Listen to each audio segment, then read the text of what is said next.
When it comes to Yellowjackets, keeping secrets is a part of the game. Secrets are what keeps us guessing on who ended up in the pit and who made it out of the wilderness alive.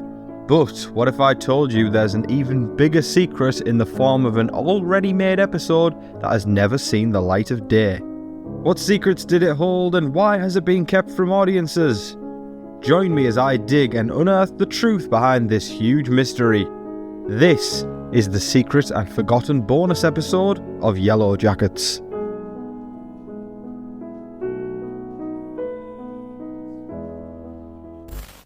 Now, it goes without saying that there is going to be spoilers for all 3 seasons of Yellowjackets, so unless you're all caught up, then you should probably make a sacrifice to the wilderness by hitting the like button and adding this to your watch later playlist so you can come back and check it out later. Alright, we're going to begin by taking a little trip to season 2, so put on your winter boots for a snowstorm.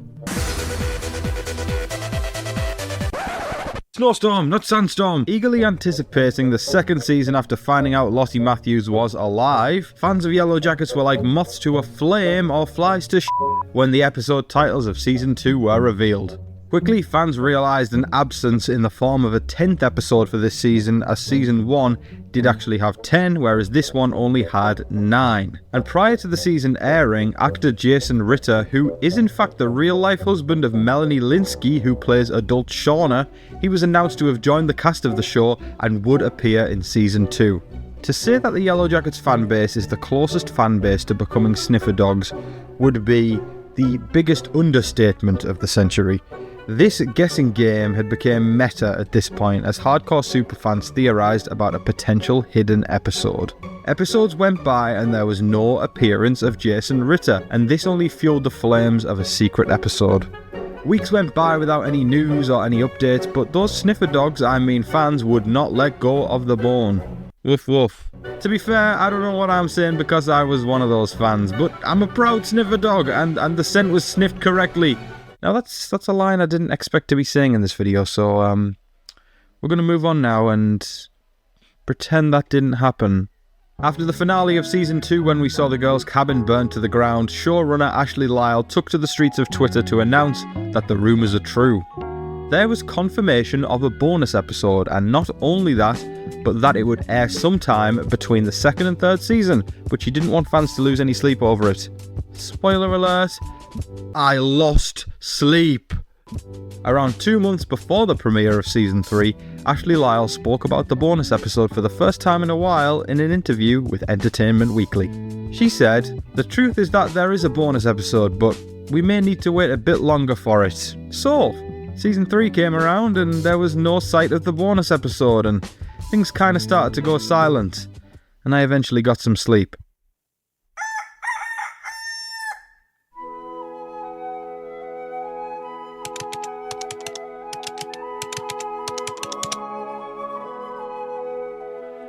Cabin daddy, daddy, daddy, daddy. Take your minds out the gutter, you dirty buggers. It's time we talked about what this mystery episode was about and the secrets that have been held from us, the viewer. These are official pictures from the production set of the bonus episode. Only 3 of these exist publicly, so we do have very little to go off, but I'm going to do what us Yellowjackets fans do best and dissect the hell out of them. Mark my words right here, Jason Ritter plays the role of the cabin guy. Now, if you're scratching your head right now and thinking who on earth is the cabin guy, here's a little bit of context. Let's take a quick trip back to season 1 when the girls found the now burned down cabin for the first time, and Lottie is found in the attic by Thaisa next to a rocking chair with a skeleton in it. This was the cabin guy who previously owned the cabin that the girls would go on to survive in. His other known aliases include him, the dead guy, the ghost/spirit, Jacques, dead hunter guy, dead cabin guy, and of course, cabin daddy. Daddy. So, take your pick. I think Jacques the Cabin Daddy has a nice ring to it, so I'm going to double barrel it up and go with that. I did a little digging and I realised that the coat that Jacques the Cabin Daddy is wearing is indeed the coat that would end up being worn by several of our survivors during the winter months of the show. In the season 1 finale of Yellowjackets, right before Jackie became snacky, we actually got to take a glimpse at the cabin guy for the first time in the flesh, instead of the bones. He was played by actor William Charles Vaughn, where he told Jackie So glad you're joining us. We've been waiting for you. Now, it is regular practice in TV shows to recast a character when a role becomes more prominent, and that could explain the change in the actor. This situation specifically could be chalked up to the fact that this scene was indeed a hallucination, and what we saw was what Jackie imagined Cabin Guy to look like, rather than the reality of his likeness being that of Jason Ritter. Now, it's time we talked about the baby. That sounded way more sinister than it should have been, but I actually wouldn't put it past some Yellowjackets fans to somehow theorise that the baby was somehow Callie, and she was the mastermind behind everything, and somehow caused the plane to crash with her mind-control baby powers that were given to her by the wilderness gods. The only safe assumption we can make as of this point is that the baby is Cabin Guy's daughter, which officially makes him a cabin daddy. On a more serious note though, why was there absolutely no trace of a baby in the cabin? No baby clothes, no baby food, no crib, absolutely nothing that would indicate a baby once lived in that cabin. Not to mention Cabin Guy's porn mags that were just left lying around. Jason Ritter did actually state in an interview that he is indeed in the bonus episode and that it acts as a standalone story that could be released at any point without affecting the overarching storyline. When it comes to TV, I do consider myself quite the enthusiast, and 9 times out of 10, these kind of episodes can be the most boring episodes or the best hour of your life. I'm a huge Breaking Bad fan, but I'm going to have to throw one episode under the bus here. The Fly is an episode that comes to mind when I think of those not-so-good standalone stories, but on the other hand of things, I'm a massive fan of The Walking Dead, and the episode he is Negan, to me, is something I consider a masterpiece in storytelling, and it's one of those episodes that can completely rip your heart out of your chest. I can confidently say that not a single episode of Yellowjackets has had me bored. And also, the fact that this episode has been delayed and delayed and delayed but still teased tells me that they had an absolute banger of an episode lying in wait for us. With that assumption, I'd wager a guess that this was an incredibly heart-wrenching story, especially the fact that they felt the need to dedicate an entire episode to a character who died many years ago, and a baby who you'd never think even existed. For the next part of this video, this is where we're going to look at some of the theories, and things will get dark in true Yellowjackets fashion. Now, one of the first things that comes to mind is, could this tale have been similar to the iconic novel and movie The Shining? This would see Cabin Guy slowly go more and more insane and attempt to kill his family. Considering the fact that the Yellowjackets girls have gone more and more crazy and tried to kill one another, this wouldn't seem too far out of the realm of possibility. If we did go with this angle, it would totally serve as an intentional parallel to the 90s timeline. Now, I have touched on the devolution of the Yellowjackets team in another video, so if you do want more context on that, check out the mining theory video after you're done with this one. Maybe the Cabin Guy actually had a wife and more kids, and we only got a fraction of the story in those images that we looked at earlier. If Cabin Daddy did go full Jack Nicholson, it would certainly explain why there's no trace of anyone else and a shotgun lying beside his corpse in the attic.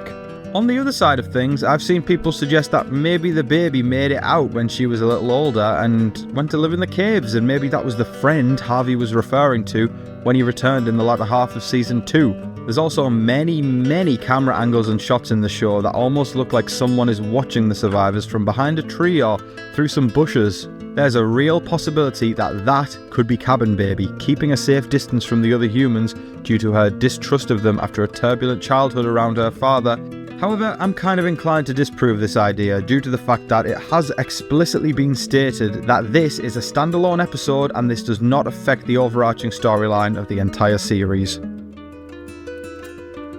A second theory we could look at could be a more emotional and heartbreaking episode. We talked about a parallel to the 1990s timeline, but what if we looked at a juxtaposing timeline, in which Cabin Guy is truly a loving father and caring soul? We've seen the girls slowly become more and more disillusioned and turn on each other like a pack of wolves who have absolutely no mercy for each other. With the girls, we often see malice and enjoyment in their actions, and that leads us to realise that some of these girls definitely have sociopathic tendencies. While watching the girls, feelings of disgust and shock are more prominent for the viewer due to the fact that there have been several incidents in which they could have indeed prevented death from happening to those around them.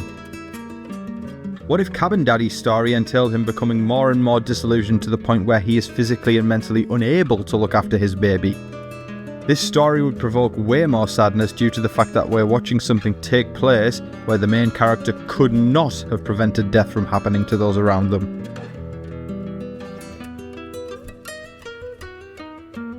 Maybe the episode ends on a truly tragic note with Cabin Guy losing his mind and eventually his baby.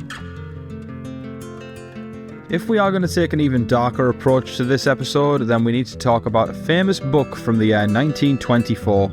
Written by Richard Connell, The Most Dangerous Game is a short story about a wealthy Russian aristocrat who had been a hunter since he was a young boy. Growing tired of hunting the same game week after week, General Zarov purchased an isolated home on a remote island in the Caribbean. He rigged the island with lights to lure passing ships from the ocean. These ships would head to land only to be destroyed by the jagged rocks surrounding the island. General Zarov would then take the ship's inhabitants captive and provide them with the bare minimum: clothing, food, a knife, and a 3-hour head start. General Zarov would then hunt these humans down for sport. It's very possible that Cabin Guy managed to buy himself a cabin in the middle of nowhere to commit the exact same act, but with hikers as his victims. With a baby in the pictures but absolutely no evidence of a baby's existence in sight, one thing is for sure: there's more than meets the eye with the Cabin Guy, and these pictures are only the very tip of the very sinister iceberg.